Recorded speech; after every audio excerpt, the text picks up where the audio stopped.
Hi friends, welcome to my channel. Arjun Prasad ఇంట్లో సుభద్ర శాంతి పూజ కోసం ఏర్పాట్లు చేస్తుంది.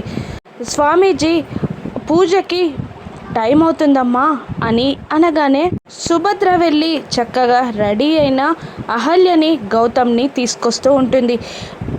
అహల్యని సుభద్ర తీసుకొస్తూ ఉండగా గౌతమ్ ఇంట్లో ఉన్న అహల్యని చూసి స్వామీజీ షాక్ అవుతాడు. అమర్నాథ్ యాత్ర కోసం అహల్యకి వాళ్ళ నానమ్మకి ఆ స్వామీజీయే డబ్బులు ఇస్తాడు. ఇప్పుడు గౌతమ్ ఇంట్లో ఉన్న అహల్యని చూసి వీళ్ళు ఇక్కడెందుకున్నారు అని షాక్ అవుతాడు స్వామీజీ. శాంతి పూజ కోసం అహల్యని తీసుకొస్తున్న తన కోడల్ని చూసి భానుమతి కోపంతో రగిలిపోతూ ఉంటుంది. భానుమతి శాంతి పూజ అహల్య గౌతమ్లతో జరగనిస్తుందా? అహల్యని గౌతమ్ ఇంట్లో చూసిన స్వామీజీ బంగారాజుకి నిజం చెప్పేస్తాడా?